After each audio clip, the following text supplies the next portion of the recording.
Praise the Lord. விசேஷமா இந்த நாள் தேவனுடைய ரேமோடைய வார்த்தை ஏசாயா 57வது அதிகாரத்தினுடைய 1ஆம் வசனம் பாருங்க.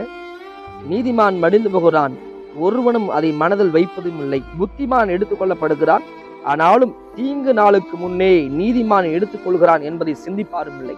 தேவ ஜனமே, தேவ பிள்ளைகளை, இந்த தேவனுடைய வார்த்தை சொல்லுது, நீதிமான் மடிந்து போகிறான். ஆமாங்க, நீதிமான் மடிந்து போகிறாங்க.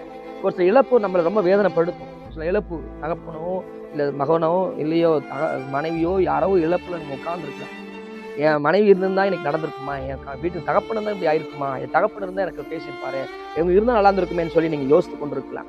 இழப்புகள் ஒவ்வொரு மனிதனும் வாழ்க்கையிலும் பயங்கர கொடுமை. ஆனாலும் வேதம் சொல்லுது, நீதிமான் மடிந்து போகிறான். நீதிமான் மடிந்து போகிறாங்க, அது யாரும் சிந்திப்பார்ல. ஆனா தீங்கு நாளுக்கு முன்னே தேவன் எடுத்துக்கொள்கிறார். தீங்கு நாள் வரும்போது எடுத்துக்கொள்கிறார். என் தகப்பனுடைய வாழ்க்கையில 57-8 வயது வரைக்கும் தகப்பனார் வாழ்ந்தார் பூமியில. நான் சொல்லுகிறேன், என் தகப்பனை பரிசுத்தமா வாழ்ந்த மனிதன், உண்மையா வாழ்ந்த மனிதன். ஆனா தேவனுடைய அந்த அனாதி தீர்மானமா இருக்க கிருபை என் தகப்பனாருக்கு வெளிப்படுது. ஆண்டவர் சொல்றாரு, உன் தகப்பனை எடுத்துக்கொள்ளுன்னு சொல்றாரு. என் தகப்பனையும் எடுத்துக்கொள்றேன்னு சொல்லி என் தாயாரோடு என்னோடு கூட கர்த்தர் பேசுகிறார்.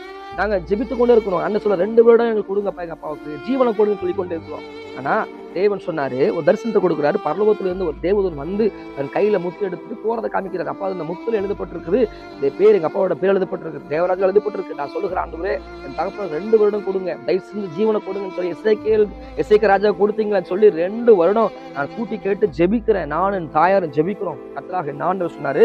அதுக்கப்புறம் நாங்க ஜெபித்து கொண்டே வருகிறோம். 2 வருடம் என் தகப்பன நல்லா இருக்கிறாரு. அதுக்கப்புறம் பாத்தீங்கன்னா அவருக்கு பலவீனம் வரும்போது அவர் சொல்ற வார்த்தை, ஆண்டவர் எடுத்துக்குங்க ஒரு வார்த்தை.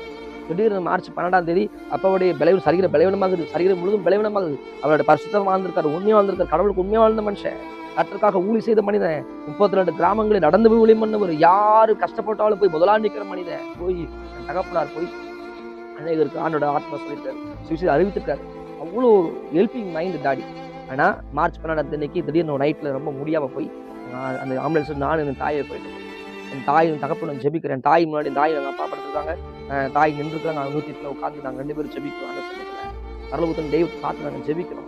ஜெபிக்கும் போது பயங்கரமான வெளிச்சு வந்தோடனே என் அப்பா விட்டு, இது சொல்ல முடியுமா, யாராலும் மரணம் வரும்னு சொல்ல முடியுமா? என் தகப்பனார் இப்படி சொல்லிட்டு போனார், நான் போற முடிவு முடிந்துருச்சு, நான் பரலோகத்துக்கு போறேன்னு சொல்லி இந்த வரல காமிச்சிட்டு அவருக்கு ஒரு கான்ஃபிடன்ஸ் இருந்துச்சு.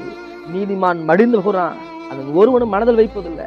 ஏன் தீங்கு நாளுக்கு எடுத்துக்கொள்ள? நானும் கேட்டேன், ஆண்டவர் ஏன் இல்லை? ஆண்டவர் சொன்னார், நீ தீங்கு நாளுக்கு முன்னாடியே நீதிமான தேவன் எடுத்துக்கொள்கிறார். தேவ ஜனமே, தேவ பிள்ளைகளை, உங்க வாழ்க்கையில ஒரு சில இழப்புகளோடு உட்கார்ந்துருக்கலாம்.